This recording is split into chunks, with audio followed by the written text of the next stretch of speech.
दाये सात केंद्र कोणे वा धने वा लाभगे पिवा विभवम दार सौभाग्यम राजश्री धन संपद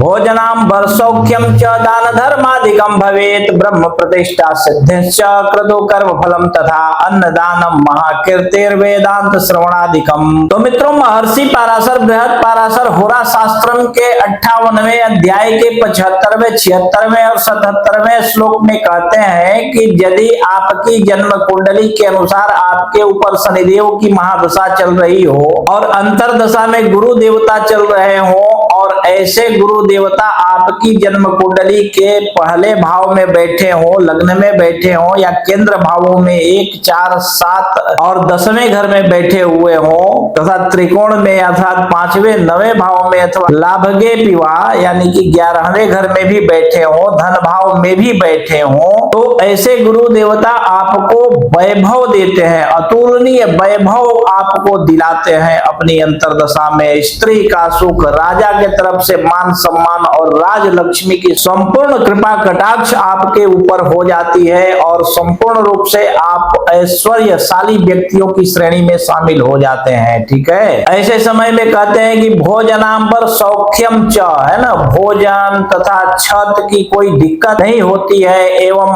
अनेकों प्रकार के सुखों की कभी कमी आपके जीवन में नहीं होती है। दान करना और धार्मिक कृत्यों को करना, अनेकानेक धार्मिक कृत्यों को करना, ये आपका स्वभाव बन जाता है, आदत बन जाता है। और कहते हैं कि ब्रह्म प्रतिष्ठा सिद्धिश्च, है ना, ब्रह्म प्रतिष्ठा का मतलब यज्ञ आदि में अर्थात बड़े बड़े देवी देवताओं के प्राण प्रतिष्ठा में, मंदिर बनवाना, यज्ञ आदि करवाना, इन सब कार्यों में आपका बहुत मन लगता है और आपके इस तरह के कर्म ही बन जाते हैं और इस तरह के शुभ कर्मों का फल, शुभ फल भी आपके जीवन में आपको प्राप्त होने लगता है। अन्नदानम महाकीर्ति, है ना, अन्नदान करते हैं और महान कीर्ति की प्राप्ति इससे आपको होती है अपने जीवन में तथा वेदांत श्रवणादिकम, है ना, कहते हैं कि आप वेदांतों के श्रवण में और पुराणों के शास्त्रों के श्रवण में जो है बहुत मन लगाते हैं, बहुत मन लगा करके सुनते हैं कथाएं भगवान की और बहुत बड़े बड़े आयोजन आपके द्वारा किया जाता है जिसका शुभ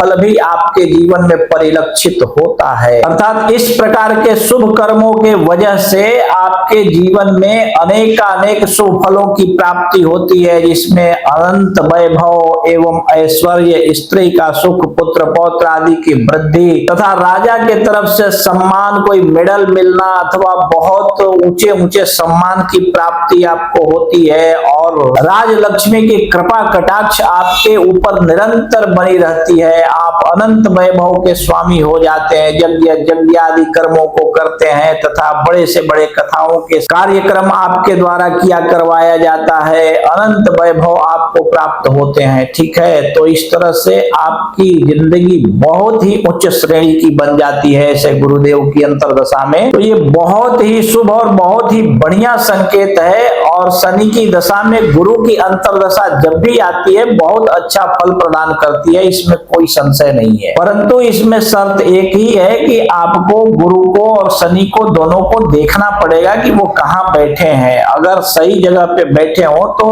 इतना शुभ फल प्रदान करते हैं कि जितना आपने कभी सोचा नहीं होगा, ख्वाब में भी, सपने में भी आपने कभी सोचा नहीं होगा, इतना ज्यादा शुभ फल की प्राप्ति आपको करवा देते हैं। ठीक है, तो इसी प्रकार आप अपनी कुंडली भी देख लीजिए और स्वयं की कुंडली देखकर स्वयं के बारे में समझ लीजिए और यदि इसके बाद भी आपको आपकी कुंडली समझ में न आवे तो आप अपनी कुंडली किसी कुशल श्रेष्ठ अनुभवी विद्वान ज्योतिषी को दिखा सकते हैं जो आपके आजू बाजू में रहता हो। और अगर कोई श्रेष्ठ विद्वान आपको आपके आजू बाजू में न मिले तो आप अपनी कुंडली हमें दिखा सकते हैं। आप देश विदेश कहीं भी रहते हो, व्हाट्सएप पे मैसेज कीजिए कि अपॉइंटमेंट लेना है और अपॉइंटमेंट कंफर्म होने के बाद फोन पर ही बात करते हुए हम आपकी कुंडली देख करके एक एक बात विस्तार पूर्वक समझाकर बतला देंगे। ठीक है।